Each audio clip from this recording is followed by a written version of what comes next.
Policier arrête une femme noire sans savoir que son mari était directeur du FBI. Ce jeudi matin, Gabrielle suivit sa routine habituelle. Elle prit son petit déjeuner sur la terrasse, servi par les domestiques. Elle lut ensuite un peu les journaux et observa attentivement le quartier à travers les rideaux fins. Pacific Heights était son endroit préféré. Elle connaissait toutes les familles, leurs histoires et leurs secrets. C'était un monde où tout se passait comme prévu. Les gens se divisaient en groupes bien définis et les changements étaient rares. Le bruit d'un moteur puissant rompit le calme matinal comme une attaque. Gabrielle leva les yeux de son journal et remarqua quelque chose qui lui noua l'estomac. C'était une Mercedes-Benz AMG GT argentée qui descendait lentement la rue. Elle avait cette beauté que seules les voitures très chères possèdent. La voiture s'est arrêtée juste devant la grande maison qui avait été vendue la semaine dernière. Gabrielle s'est penchée en avant, curieuse de savoir qui étaient ces nouveaux voisins. Lorsque la portière de la voiture s'est ouverte et que Céleste est sortie, Gabrielle a senti que tout autour d'elle semblait différent. Une femme noire, jeune et bien habillée, marchait avec l'assurance de quelqu'un qui occupe une position d'autorité. Gabrielle cligna plusieurs fois des yeux, comme pour faire disparaître cette image. En 48 ans passés à Pacific Heights, elle n'avait vu que 2 autres familles noires dans le quartier. L'une d'elles était celle d'un joueur de football américain qui avait arrêté de jouer. Il était parti après avoir eu des problèmes d'argent. L'autre famille était celle d'un médecin qui était resté 2 ans avant de déménager à Seattle. Gabrielle se mit à réfléchir rapidement. Elle essayait de comprendre cette information d'une manière qui lui permettrait de confirmer sa vision du monde. Une femme noire d'une trentaine d'années, qui possédait une voiture valant 300 000 $, achetait une grande maison d'une valeur de 3 millions de $. Cela n'avait aucun sens pour elle. Gabrielle pensait que les gens comme Céleste ne gagnaient de l'argent que par des moyens illégaux. Elle pensait que cela pouvait être grâce au trafic de drogue, à la dissimulation d'argent, à la prostitution de luxe, ou peut-être que Céleste était la petite amie d'un homme riche et influent. Gabrielle se leva de sa chaise et se dirigea vers la fenêtre du 2e étage. De cette fenêtre, elle pouvait mieux voir la maison voisine. Elle vit Céleste marcher lentement vers la porte d'entrée, avec seulement un petit sac à la main. L'attitude de la femme irritait beaucoup Gabrielle. Elle avait une dignité naturelle et ne semblait pas pressée. C'était comme si elle faisait vraiment partie de cet endroit. Gabrielle s'attendait à percevoir des signes de peur, d'enchantement ou de quelqu'un qui agissait différemment de ce qu'il était réellement. Mais Céleste se déplaçait avec le calme de quelqu'un qui avait obtenu sa place de manière juste. Pendant le reste de la journée, Gabrielle ne put s'empêcher de penser à Céleste. Elle annula son déjeuner avec ses amis du club. Elle renonça également à sa séance de massage. Elle passa ensuite des heures à rechercher des informations sur sa nouvelle voisine sur Internet. Elle tapa Céleste San Diego, une femme d'affaires noire de Pacific Heights, et Williams Pet Care. Plus elle trouvait d'informations, plus elle était irritée. Céleste n'était pas seulement riche, elle avait bâti sa fortune toute seule. Elle était partie de rien et avait créé une grande entreprise. Elle était respectée dans son travail et apparaissait dans plusieurs magazines économiques comme un exemple de réussite entrepreneuriale. La découverte la plus choquante pour Gabrielle fut de comprendre que Céleste était vraiment brillante, intelligente et méritait sa place. Cela remettait en question tout ce que Gabrielle pensait du monde. Si une femme noire, fille d'une femme de ménage, pouvait gagner beaucoup d'argent grâce à ses efforts et à son intelligence, qu'est-ce que cela disait de Gabrielle, qui n'avait jamais rien fait toute seule et n'avait rien gagné par ses propres moyens? La jalousie s'est mêlée aux préjugés de manière très néfaste. Gabrielle a commencé à imaginer différentes histoires dans sa tête. Elle pensait que Céleste pouvait être liée à des groupes criminels mexicains. Elle pensait également que son entreprise pouvait être une couverture pour des activités illégales. De plus, Gabrielle imaginait que Céleste avait payé des fonctionnaires pour obtenir des contrats. Chaque idée était plus étrange que la précédente, mais Gabrielle s'accrochait à ces idées comme si elles étaient des vérités absolues. Au cours des jours suivants, Gabrielle est devenue obsédée par quelque chose de dangereux. Elle se levait tôt pour vérifier les horaires de Céleste. Elle notait quand Céleste partait et revenait. Elle prenait également des photos à distance des personnes qui arrivaient à la maison. Gabrielle s'est transformée en espionne amateur. Elle agissait ainsi parce qu'elle était jalouse, avait des préjugés et voulait à tout prix prouver que ses doutes étaient défondés. Le changement de Gabrielle était effrayant. Une femme qui avait vécu dans le confort trouvait désormais une raison d'agir, révéler la vérité sur Céleste. Elle a commencé à participer à des groupes sur Internet consacrés aux crimes financiers. Elle a appris à repérer les signes d'action étranges et à dresser une liste mentale de tout ce que faisait sa voisine. C'était comme si elle avait enfin trouvé un but dans la vie, même si ce but était très confus et risqué. Gabrielle ne voyait pas qu'elle était en train de devenir la personne qu'elle n'aimait pas. Elle était tellement obsédée qu'elle ne voyait plus la réalité clairement. Elle pensait qu'elle prenait soin de son quartier, mais en réalité, elle aidait les pires côté des gens. Le décor était planté pour une situation très triste. Cela allait non seulement détruire la vie de Céleste, mais aussi transformer Gabrielle en quelqu'un qu'elle n'aurait jamais imaginé devenir. Une personne qui commet des crimes par haine. Ce qui avait commencé comme une curiosité malsaine s'était rapidement transformé en quelque chose de bien plus dangereux. Gabrielle Montgomery avait trouvé une nouvelle raison de vivre. Cette raison occupait toutes les heures de sa journée et toutes les pensées de son esprit. C'était la première fois depuis de nombreuses années qu'elle se réveillait pleine d'énergie. Elle avait une mission claire. Elle voulait découvrir les secrets cachés de Céleste. Elle semblait s'être réveillée d'un long sommeil ennuyeux. Maintenant, elle devenait une détective privée qui agissait avec beaucoup de détermination. La vie de Gabrielle était très différente. Avant, elle passait ses matinées à regarder des magazines sur la vie des gens célèbres et à organiser des déjeuners sans grande importance. Maintenant, elle se réveillait à 5h30 du matin. Elle préparait un café bien fort. Puis elle se rendait à la fenêtre du deuxième étage. Là, elle s'installait avec une paire de jumelles qu'elle avait achetées sur Internet. Elle avait transformé la chambre d'amis en un lieu d'observation. Il y avait des cahiers classés par date, des photos prises avec un gros appareil photo et même une carte détaillée avec les horaires de Céleste. Gabrielle s'aperçut que Céleste suivait une routine bien définie. Elle quittait la maison tous les jours à 7h15 du matin. Elle était toujours très bien habillée. Elle conduisait sa Mercedes argentée jusqu'au centre d'affaires de San Diego. Elle rentrait généralement entre 6 et 7h du soir. Parfois, elle rentrait seule, mais d'autres fois, elle était accompagnée de personnes que Gabrielle a commencé à qualifier de suspectes. Elle notait tout, la couleur des vêtements de Céleste, le nombre de sacs qu'elle avait, si elle était au téléphone, si elle semblait inquiète ou détendue. Le comportement de Gabrielle devenait de plus en plus étrange. Elle annulait toutes ses sorties entre amis. Elle disait qu'elle avait des problèmes de santé. Elle renvoyait la femme de ménage la plupart du temps. Ainsi, elle pouvait rester seule et observer sans être dérangée. Elle avait installé des rideaux spéciaux qui permettaient de voir sans être vue. Elle avait acheté du matériel d'enregistrement et avait envisagé d'engager un détective privé. Mais finalement, elle avait décidé qu'il valait mieux se fier à elle-même pour cette tâche. Les idées de Gabrielle sur Céleste devenaient de plus en plus compliquées et fantaisistes. Elle a dressé une liste dans sa tête. Elle a classé les preuves en plusieurs catégories. Les personnes qui semblaient étranges, les horaires inhabituels, les conversations téléphoniques qui semblaient secrètes et tout comportement pouvant être considéré comme criminel. Lorsque Céleste recevait des fleurs, Gabrielle le notait comme un moyen de communiquer secrètement avec d'autres personnes. Lorsque Céleste travaillait tard et que les lumières étaient allumées, Gabrielle pensait qu'il s'agissait de réunions secrètes. Tout ce que faisait une femme d'affaires prospère était mal interprété à cause des préjugés et de la peur. L'obsession de Gabrielle est devenue très forte lorsqu'elle a commencé à sortir de chez elle pour observer les choses de plus près. Au début, Céleste faisait des promenades normales dans le quartier lorsqu'elle sortait ou rentrait chez elle. Puis, elle a commencé à garer sa Lexus à des endroits précis dans la rue. Elle faisait semblant de lire le journal tout en regardant la maison d'à côté. Un jour, dans un moment très embarrassant, le jardinier de Céleste l'a vue regarder à travers les plantes de la clôture. Elle a dû inventer une excuse en disant qu'elle cherchait son chat qui s'était échappé. Gabrielle a commencé à rechercher intensivement des informations sur Céleste sur Internet. Il a créé de faux profils sur les réseaux sociaux pour essayer de se rapprocher des employés de Williams Pet Care. Il a passé des heures à rechercher des documents publics pour trouver des erreurs. Il a également parlé à d'anciens collègues de Céleste à l'université, en utilisant des histoires inventées. Elle s'était fait une idée de Céleste comme d'une criminelle intelligente qui avait trompé tout le monde, même les journalistes qui s'y connaissaient en affaires. Ce qui la dérangeait le plus, c'était la façon dont Gabrielle expliquait ses actions. Elle se voyait comme une protectrice des bonnes valeurs de Pacific Heights. Elle pensait avoir le courage de rechercher des choses que d'autres laissaient de côté par ignorance ou par peur. Dans son esprit confus, elle pensait défendre le quartier contre quelque chose de mauvais. Elle pensait aider la communauté contre un danger qu'elle seule percevait. Gabrielle se voyait comme une héroïne que personne ne comprenait. Elle ne voyait pas qu'elle était une femme pleine de préjugés et d'envie. Les notes de Gabrielle sont devenues plus détaillées et mieux organisées avec le temps. Elle a créé des codes pour différents types d'activités étranges. Elle a dessiné des plans de la maison de Céleste en indiquant les entrées et les sorties. Elle a également commencé à noter le temps que les visiteurs passaient dans la maison. Elle avait des pages et des pages de notes. Pour toute personne sensée, ces notes semblaient être celles d'une personne ayant de sérieux problèmes mentaux. Mais pour Gabrielle, ces notes étaient la preuve évidente que des crimes étaient commis. Gabrielle a commencé à inclure d'autres personnes vivant dans le quartier dans ses idées de complot. Lors de rencontres banales à l'épicerie ou à la salle de sport, elle parlait simplement de la nouvelle voisine sympa et observait les réactions des gens. Lorsque certains voisins disaient qu'ils trouvaient Céleste sympa ou qu'elle avait réussi, Gabrielle semait le doute. À Intéressant, non? Une femme très jeune avec beaucoup d'argent, ça fait réfléchir, non? L'obsession de Gabrielle nuisait à sa santé physique et mentale. Elle avait perdu du poids parce qu'elle ne mangeait pas correctement. Elle dormait mal parce qu'elle restait éveillée tard pour étudier ses notes. De plus, elle était devenue très préoccupée par plusieurs choses, pas seulement par Céleste. Gabrielle a commencé à penser que d'autres résidents pouvaient faire des choses répréhensibles. Elle pensait que Pacific Heights était peut-être envahi par un groupe de criminels bien organisés. Le plus drôle dans cette situation, c'est que Gabrielle, en essayant de prouver que Céleste était une criminelle, était en train de devenir elle-même une personne qui causait des problèmes. Elle devenait une personne qui dérangeait les autres et qui envahissait constamment la vie privée des gens. Elle avait enfreint plusieurs règles éthiques et légales dans sa campagne de surveillance. Mais elle était tellement obnubilée par son obsession qu'elle ne se rendait pas compte du changement qui s'était opéré en elle. Le décor était planté pour une escalade risquée. Gabrielle pensait avoir suffisamment de preuves pour passer à la vitesse supérieure. Dans son esprit, la surveillance ne suffisait plus. Il était temps d'agir. Il fallait révéler la vérité sur Céleste et protéger Pacific Heights de la menace qu'elle seule avait perçue. L'occasion que Gabrielle attendait depuis des semaines se présenta un jeudi ensoleillé. Elle était à sa place habituelle, à la fenêtre du 2e étage. Elle regardait ses notes avec beaucoup d'attention. Puis elle entendit le bruit familier de moteurs puissants provenant de la rue. 3 voitures de luxe descendaient lentement la rue bordée d'arbres. Il s'agissait d'une BMW X7 noire, d'une Audi RS6 bleu marine et d'une Mercedes-Benz classe S blanche. Ils se sont arrêtés devant la maison de Céleste. Gabrielle était à la fois excitée et confirmée dans ses pensées. Son cœur battait plus vite. Les hommes qui sont sortis des voitures semblaient tout droit sortis de ses fantasmes les plus créatifs sur les complots. C'étaient 3 hommes noirs. Ils semblaient avoir environ 30 ans. Ils étaient vêtus de costumes très chers. Ils se déplaçaient avec assurance, comme des personnes habituées au pouvoir et à l'argent. Pour toute personne lucide, cette scène ne représentait que des hommes d'affaires prospères, rendant visite à une amie qui travaillait avec eux. Pour Gabrielle, qui passait ses semaines dans la peur et la méfiance, c'était la preuve évidente que Céleste faisait quelque chose de mal. Gabrielle courut chercher son appareil photo et commença à prendre rapidement plusieurs clichés. Chaque mouvement des hommes était mal interprété à cause de son obsession. Lorsqu'un d'eux parla au téléphone avant d'entrer dans la maison, Gabrielle nota « Conversation avec le gang ». Quand quelqu'un portait une mallette, elle pensa qu'il s'agissait peut-être d'une somme d'argent douteuse. Le 3e homme, qui a chaleureusement embrassé Céleste à la porte, a été qualifié de probable chef du groupe. L'esprit de Gabrielle fonctionnait à toute vitesse. Elle reliait des choses qui n'avaient aucun rapport et inventait des histoires qui confirmaient ses idées erronées. Elle avait passé beaucoup de temps à se faire des idées sur Céleste. Désormais, tout ce qui se passait était forcé de correspondre à ses idées. Les voitures de luxe ne signifiaient pas que quelqu'un avait vraiment réussi dans les affaires. Elles étaient utilisées dans un crime très bien planifié. Les costumes coûteux ne signifiaient pas que la personne était professionnelle. Ils servaient à tromper une société qui accordait de l'importance à la réputation. Gabrielle a vu les hommes entrer dans la maison de Céleste. Elle a ressenti un sentiment étrange, mélange de peur et d'excitation. Finalement, elle a obtenu la preuve qu'elle voulait. Peu importait qu'elle n'ait vu aucune activité suspecte. Peu importait que tout ressemble à une réunion de travail ordinaire. Dans son esprit confus, la présence de ces hommes montrait clairement que Pacific Heights était utilisé comme lieu d'activité criminelle. Pendant 40 minutes, Gabrielle n'a presque pas cligné des yeux en regardant la maison de Céleste. Elle nota les heures exactes. Elle prit des photos des voitures sous différents angles et essaya même d'utiliser un dispositif d'écoute qu'elle avait acheté sur Internet, mais sans succès. À chaque minute qui passait, elle était de plus en plus convaincue qu'elle assistait à une réunion de personnes impliquées dans des activités criminelles. Peut-être parlait-il de blanchiment d'argent, de vente de drogue ou d'autres choses que son esprit très actif pouvait imaginer. Lorsque les hommes sortirent enfin de la maison, Gabrielle les observa attentivement. Ils discutaient joyeusement sur le trottoir. Ils riaient et se saluaient amicalement. C'est quelque chose que n'importe qui reconnaîtrait comme une véritable amitié et du bonheur au travail. Mais Gabrielle voyait ces rires comme une célébration d'un plan criminel qui avait réussi. Elle trouvait que ces salutations étaient une façon de conclure des accords malhonnêtes. Le moment important est arrivé lorsque Gabrielle a vu Céleste à la porte. Céleste faisait signe à ses amis et avait un très beau sourire. Pour elle, ce sourire ne montrait pas une femme d'affaires heureuse d'une bonne réunion. C'était le sourire d'une personne qui fait des choses répréhensibles et qui vient de conclure un accord qui rapporte de l'argent mais qui est risqué. Gabrielle ressentit un mélange de colère et de volonté intense en elle. Elle ne pouvait pas continuer à regarder sans agir. Il était temps de faire quelque chose. Il était temps de prendre soin de son quartier. Il était temps de révéler la vérité qu'elle seule avait eu le courage de découvrir. Gabrielle avait les mains qui tremblaient de nervosité et de colère. Elle courut chercher son téléphone. Elle avait beaucoup beaucoup réfléchi à ce moment au cours des dernières semaines. Elle avait imaginé tout ce qu'elle dirait lorsqu'elle aurait des preuves claires. Sa voix prit un ton urgent et contrôlé lorsqu'elle appela la police. Elle savait qu'elle devait paraître comme une citoyenne responsable qui se soucie des autres. Elle ne voulait pas passer pour une femme obsédée. « Bonjour, je voudrais signaler quelque chose de bizarre qui s'est passé dans mon quartier, » dit Gabrielle en essayant de garder une voix inquiète mais calme. « Je suis à Pacific Heights et je viens d'assister à ce qui semble être une conversation entre membres d'un gang. 3 hommes sont arrivés dans des voitures de luxe qui semblent voler. Ils sont restés dans une maison pendant près d'1 heure. Je suis sûr qu'ils font quelque chose d'illégal. » La personne au bout du fil lui a posé des questions courantes sur l'endroit où elle se trouvait et lui a demandé quelques détails. Gabrielle a donné les bonnes réponses, mais y a ajouté sa propre vision des faits. Elle a dit que les voitures avaient l'air trop bizarres pour être vraies. Elle a dit que les hommes étaient clairement impliquée dans des activités louches. Elle a ajouté que cette réunion était sans aucun doute un plan pour faire quelque chose d'illégal. Gabrielle croyait tellement à ses propres idées qu'elle semblait vraiment inquiète et crédible. Lorsqu'elle a raccroché, Gabrielle a ressenti une joie intense, mais aussi étrange. Elle avait enfin pris des mesures pour défendre Pacific Heights du danger que représentait Céleste. Dans son esprit, elle ne portait pas de fausses accusations par préjugés. Elle pensait faire ce qui était juste en tant que citoyenne responsable. Gabrielle était tellement convaincue de ses propres idées qu'elle pensait vraiment se défendre et aider la communauté. Elle retourna à la fenêtre pour voir ce qui allait se passer. Son cœur battait fort d'impatience. Gabrielle espérait que la police arriverait rapidement. Elle voulait qu'ils confirment ses soupçons. Elle souhaitait qu'ils arrêtent Céleste et ses amis pendant qu'ils faisaient quelque chose de mal. Dans son esprit, elle s'imaginait déjà recevoir les félicitations de ses voisins. Ils la qualifiaient de femme courageuse qui avait sauvé Pacific Heights des voyous. Ce que Gabrielle ne voyait pas, c'est qu'elle était passée du statut de simple observatrice à celui de personne impliquée dans une situation très difficile. Cela allait causer beaucoup de souffrance à des personnes qui n'avaient rien fait de mal. Le bruit des sirènes rompit le calme de Pacific Heights. C'était comme si des lames coupèrent de la soie. Moins de 15 minutes après l'appel de Gabrielle, 2 voitures de police passèrent à toute vitesse dans la rue. Cette précipitation contrastait fortement avec le calme habituel du quartier. Les pneus ont fait du bruit sur le sol lorsque les voitures se sont arrêtées brusquement. Cela a bloqué la sortie des voitures de luxe qui étaient garées devant la maison de Céleste. Gabrielle regardait par la fenêtre, le cœur battant. Elle ressentait un mélange de joie et de satisfaction qui semblait très intense. 4 policiers sont sortis des voitures avec une attitude qui semblait exagérée pour un simple contrôle. Ils se déplaçaient avec la fermeté de ceux qui s'attendaient à trouver des criminels dangereux et non des hommes d'affaires en réunion. Leurs mains étaient automatiquement posées sur leurs armes. Leurs yeux regardaient autour d'eux comme s'ils entraient dans un endroit dangereux. La façon dont les agents se tenaient montrait qu'ils étaient tendus. Cela a rapidement transformé l'atmosphère calme de la rue en une atmosphère pleine de menaces et de dangers. Marcus Williams, l'associé le plus ancien de Céleste et l'un des hommes les plus respectés dans le secteur agroalimentaire en Californie, a été le premier à remarquer l'arrivée de la police. Il venait de saluer James Mitchell, le directeur marketing de Williams Pet Care. C'est alors qu'il a vu les uniformes s'approcher d'une manière qui lui a donné la nausée. Marcus avait grandi à Oakland et connaissait bien le regard des policiers. C'était un regard qui montrait qu'ils étaient déjà convaincus qu'ils s'adressaient à des criminels. Ils ne voyaient pas les gens comme des citoyens qui méritaient qu'on leur accorde le bénéfice du doute. Le 3e homme est le docteur Anthony Rodriguez,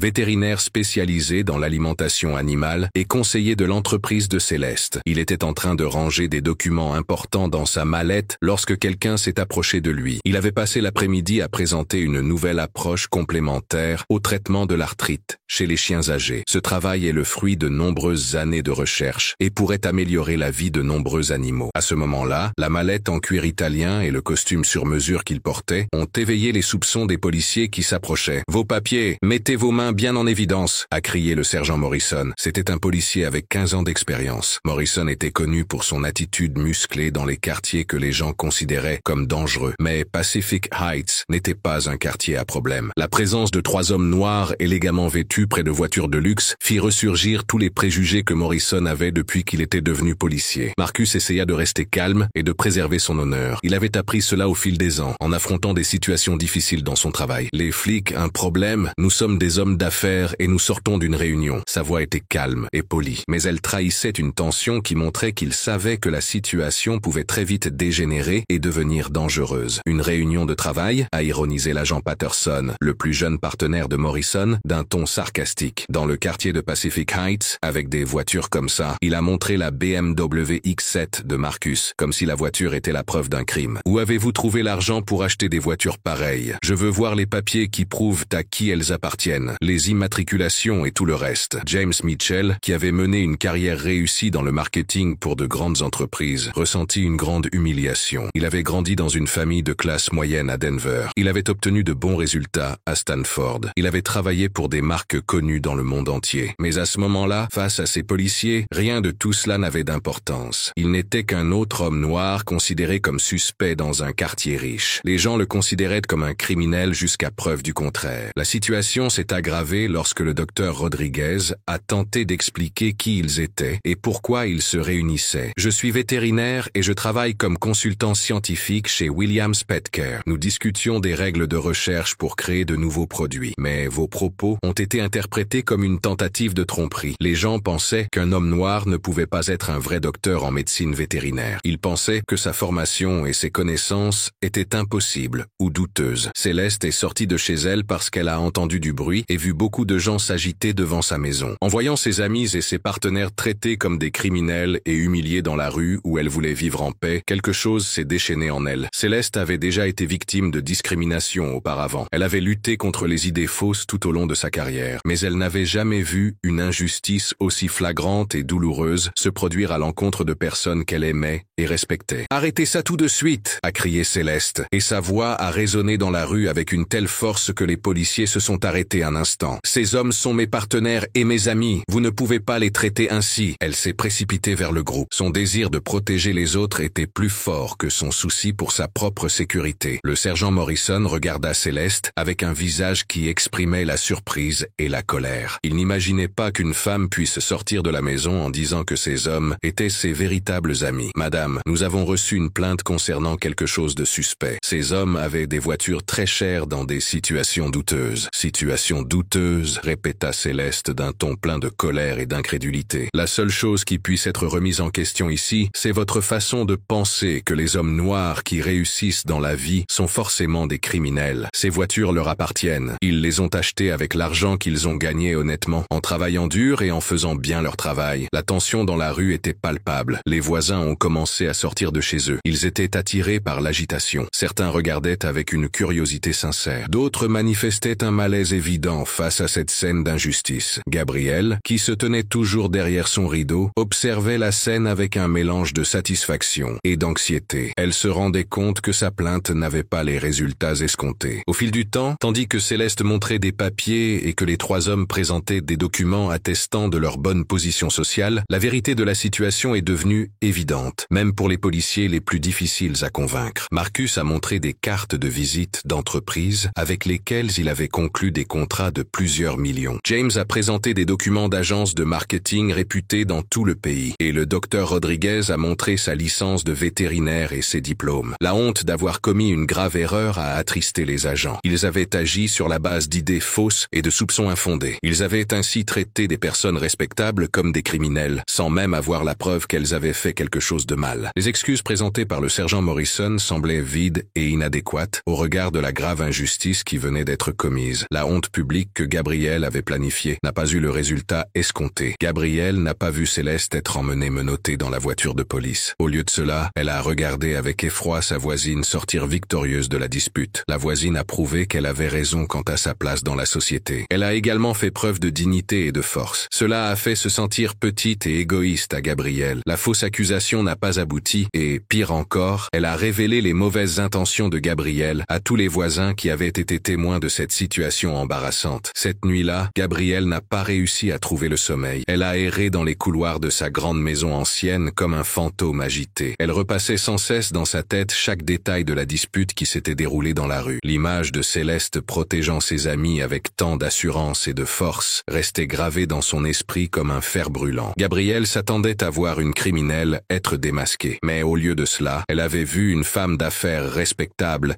aider des innocents contre un système injuste. Cette situation remettait en question tout ce que Gabrielle voulait croire. Son esprit confus refusait d'accepter que ses soupçons étaient infondés. L'obsession de Gabrielle est devenue quelque chose de plus dangereux. Elle a désormais soif de vengeance, mais prétend rechercher la justice. Elle avait investi beaucoup de temps et d'énergie émotionnelle rationnel dans son opinion sur Céleste. Reconnaître qu'elle avait tort signifierait accepter une vérité douloureuse sur elle-même. Cela la montrerait comme une femme pleine de préjugés, sans occupation et envieuse. Elle s'en était prise à une voisine qui n'avait rien fait de mal, pour des raisons purement racistes. Gabrielle n'était pas prête à se remettre en question. Elle a donc décidé de faire ce qui lui semblait le plus simple, intensifier sa lutte contre Céleste. Au cours des semaines qui ont suivi, Gabrielle est entrée dans un monde souterrain qu'elle n'avait jamais imaginé connaître. Elle a commencé à fréquenter des bars dans les quartiers populaires de San Diego. Ces endroits étaient fréquentés par des policiers mécontents. Ils parlaient de leur bas salaire, de leurs chefs trop exigeants et d'un système qui, selon eux, aidait les criminels au lieu de protéger les honnêtes gens. Gabrielle a appris à comprendre le langage de ces hommes. Elle a découvert comment gérer leur mécontentement et comment reconnaître ceux qui pourraient être tentés par une offre lucrative, mais peu recommandable. C'est dans l'un de ces endroits sombres que Gabrielle a rencontré Hugo Morrison et son collègue, le policier Danny Patterson. Hugo avait 15 ans d'ancienneté dans la police. C'était un homme triste, qui pensait que le monde devait lui donner plus que ce qu'il lui avait donné jusqu'à présent. Il avait des dettes de jeu, un mariage raté et une opinion négative de la loi. Pour lui, la loi était utile quand il en avait besoin, mais pouvait être ignorée quand elle ne lui convenait pas. Patterson était plus jeune et plus naïf. Il était également facile à influencer par l'argent facile et les discours sur la justice lorsque le système officiel ne fonctionnait pas bien. Gabrielle s'est approchée des deux hommes avec l'habileté d'un serpent. Elle n'est pas venue leur offrir de l'argent pour les tromper dès le départ. Au lieu de cela, elle a inventé une histoire qui semblait vraie sur un danger dans le quartier que les agents ignoraient pour des raisons de politiquement correct. Gabrielle a dépeint Céleste comme une criminelle intelligente. Elle a trompé tout le monde avec son apparence de femme d'affaires digne de confiance. Céleste était une femme dangereuse. Elle utilisait Pacific Heights comme un lieu où commettre des actes répréhensibles qui pourraient se propager dans toute la ville. L'intelligence malveillante de Gabrielle se manifestait dans la façon dont elle présentait son idée. Elle n'a pas dit qu'elle voulait faire arrêter une femme qui n'avait rien fait de mal. Au lieu de cela, elle a fait croire à tout le monde que Céleste était vraiment dangereuse. Elle a dit qu'il fallait prendre des mesures spéciales pour protéger les habitants du quartier. Gabrielle a demandé aux policiers de réfléchir à leur travail. Elle leur a dit qu'ils étaient les seuls à pouvoir résoudre une affaire que d'autres avaient abandonnée parce qu'ils n'étaient pas compétents ou qu'ils avaient peur. La proposition d'argent est venue petit à petit. Elle n'a pas été présentée comme un pot de vin, mais comme une compensation équitable pour les risques personnels qu'ils prenaient afin de protéger des innocents. Gabrielle a donné $100,000 à chaque policier. Cette somme était supérieure à ce qu'ils gagnaient en 2 ans de travail. Elle leur a dit qu'elle ne leur demandait pas de créer des crimes. Elle voulait seulement qu'ils trouvent des preuves que d'autres enquêtes n'avaient pas réussi à trouver par manque de moyens ou à cause de la politique. Hugo et Patterson ont mordu à l'hameçon. Le mélange de beaucoup d'argent, d'orgueil blessé et d'une histoire qui les présentait comme des héros incompris était très attrayant. Ils croyaient accomplir le travail que d'autres policiers étaient trop incompétents ou trop malhonnêtes pour faire. Gabrielle avait réussi à se lier d'amitié avec 2 policiers qui l'aidaient. Ces hommes croyaient sincèrement qu'ils rendaient justice en commettant des crimes. Le plan qu'ils ont élaboré était simple et astucieux. Gabrielle avait découvert que la maison de Céleste avait été achetée récemment. Les documents étaient encore en cours de traitement par les services gouvernementaux. Hugo et Patterson allaient utiliser leur relation au sein du département pour créer de faux documents. Ces documents prouveraient que la propriété appartenait bien à Gabrielle et non à Céleste. Avec ces papiers, ils pourraient en faire arrêter Céleste pour intrusion dans une propriété qui ne lui appartenait pas. Cela serait difficile à nier sur le moment. Le problème, c'était que le plan devait paraître crédible. L'intrusion dans une propriété privée était un délit courant. Les documents avaient l'air officiels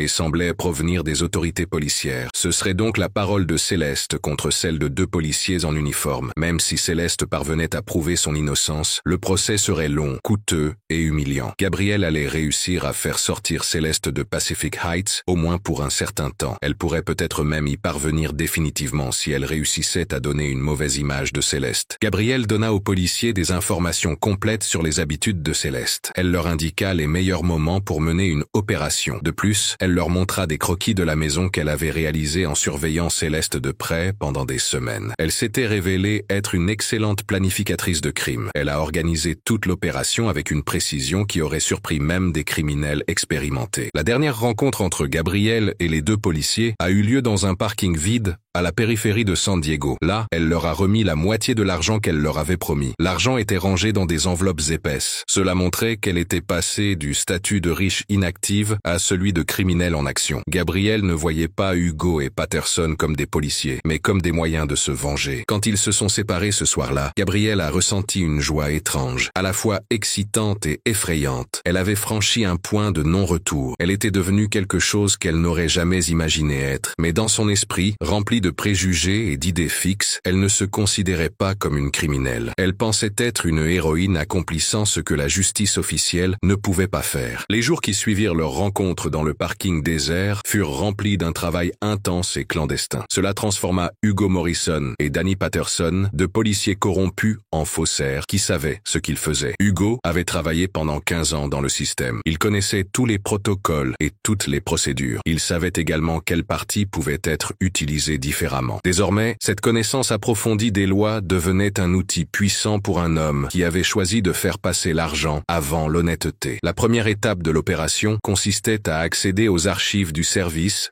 chargé des registres fonciers de la ville. Hugo a montré sa carte de policier pour entrer dans le bâtiment administratif pendant le service de nuit. Il a déclaré qu'il enquêtait sur une affaire de fraude immobilière. Hugo trouvait étrange d'utiliser une fausse enquête pour commettre une véritable fraude, mais il était convaincu qu'il luttait contre quelque chose de pire. Dans l'esprit de Céleste, il s'agissait d'une menace pour l'ordre social. Elle estimait donc qu'il était justifié d'utiliser des méthodes spéciales pour y faire face. Patterson est resté dans le parking. Il observait et utilisait une radio pour communiquer si quelqu'un demandait où se trouvait Hugo dans le bâtiment. Le jeune policier ressentait un mélange de joie et de peur. Cela le faisait transpirer, malgré la brise fraîche de la nuit à San Diego. C'était la première fois qu'il entrait vraiment dans le monde du crime. Il avait peur de se faire prendre, mais il était également excité à l'idée de gagner en une nuit plus d'argent qu'il n'en gagnait habituellement en plusieurs mois. Hugo faisait son travail avec la précision d'un médecin et le calme d'un criminel expérimenté. Il accéda au registre foncier grâce aux mots de passe qu'il avait appris au fil de nombreuses années d'enquêtes minutieuses. Il utilisait les ordinateurs comme quelqu'un qui connaît tous les rouages et les faiblesses du système. Le dossier de la maison de Céleste était juste devant lui, protégé uniquement par des règles de sécurité que Hugo connaissait très bien. La falsification des documents nécessitait une habileté qui aurait surpris même des criminels expérimentés. Hugo ne s'est pas contenté de modifier des informations sur Internet. Il a créé un dossier complet qui présentait Gabrielle Montgomery comme la véritable propriétaire des lieux. Il a modifié la date des documents d'achat. Il a falsifié des signatures de notaire. Il a également créé des registres de transfert de propriété. De plus, il a modifié les registres fiscaux immobiliers afin de rendre la nouvelle histoire plus crédible. Le travail le plus minutieux a consisté à créer des preuves visibles. Hugo a imprimé des documents importants sur du papier officiel qu'il avait pris au département. Il a apposé des cachets officiels qu'il s'était procurés auprès de personnes malhonnêtes travaillant dans d'autres services gouvernementaux. Il a également vieilli certains documents pour leur donner l'apparence de documents datant de plusieurs mois. Chaque détail a été soigneusement planifié afin de résister à l'examen d'autres policiers et employés de la justice. La partie la plus audacieuse de l'opération a consisté à modifier les registres bancaires. Hugo a contacté des personnes travaillant dans le secteur financier de la ville. Il a fait cela afin de rassembler des preuves que Gabrielle avait payé certaines factures relatives à la propriété. Ces paiements comprenaient des impôts et des taxes qui doivent être payés lorsqu'une personne change de propriétaire. Il a obtenu un accès restreint au système bancaire avec l'aide d'un enquêteur malhonnête qui travaillait sur des affaires de blanchiment d'argent. Il a ainsi créé une trace financière qui montrait que Gabrielle était la véritable acheteuse de la maison. Patterson a aidé à l'action en fournissant des documents qui prouvaient la découverte de la fraude. Il a rédigé de faux rapports de police. Il disait avoir reçu des plaintes anonymes concernant des problèmes liés à l'achat de la propriété par Céleste. Ces rapports ont été datés pour donner l'impression que l'enquête était en cours depuis des semaines. Cela a donné un aspect plus sérieux à l'opération qu'il s'apprêtait à mener. Gabrielle, de son côté, a rédigé ses propres documents pour l'aider. Elle a falsifié des reçus de paiement, des contrats d'achat qui n'étaient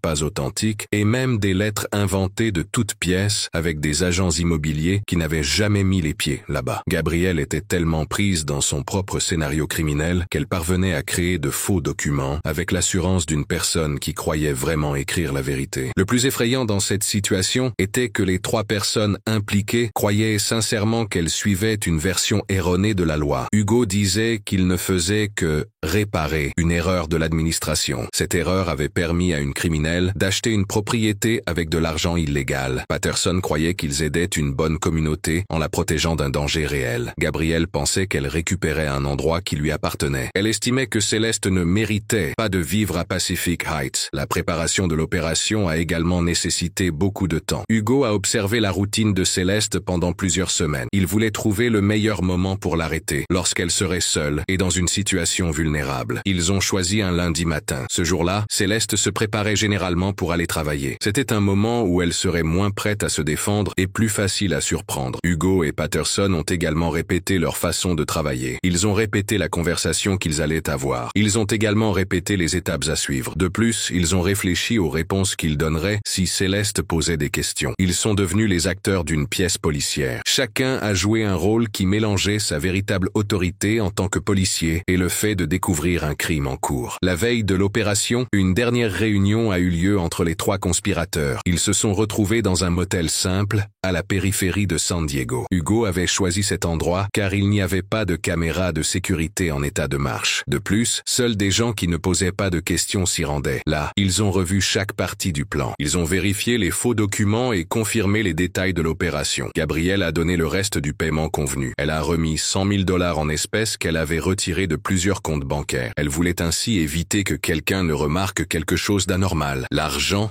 était réparti dans des enveloppes plus petites. Chaque enveloppe portait des codes dont seuls les 3 complices connaissaient la signification. Le paiement final a confirmé l'accord entre les criminels. Désormais, personne ne pouvait plus se retirer sans nuire aux autres. Lorsqu'ils se sont séparés ce soir-là, chacun emportait non seulement de faux papiers et de l'argent volé, mais aussi la responsabilité d'être désormais de véritables criminels. Ils avaient franchi un cap qui allait changer leur vie à jamais. Ils avaient entamé un voyage qui les mènerait bien plus loin que ce qu'aucun d'entre eux n'avait imaginé lorsqu'ils avaient commencé à planifier leur vengeance contre Céleste. Le lundi matin commença par un beau ciel bleu à Pacific Heights. Cela semblait être une triste coïncidence, car une tempête était sur le point de s'abattre sur la vie de Céleste. Il était 6h15 lorsqu'elle se réveilla seule, comme elle le faisait tous les matins depuis de nombreuses années. Elle était très disciplinée et s'était bâtie une brillante carrière en suivant des routines rigoureuses et en faisant preuve d'un grand dévouement. Céleste se leva et se dirigea vers la grande fenêtre de sa chambre. Elle regarda les très vieux rosiers du jardin qui brillaient de la rosée du matin. C'était le moment où elle rendait grâce chaque jour. Elle passait quelques minutes à réfléchir en silence aux rêves qu'elle avait réalisés. Après avoir pris une douche revigorante, Céleste choisit une belle robe bleu marine. Cette tenue montrait qu'elle était très importante et élégante. Elle descendit ensuite dans la cuisine moderne. Là,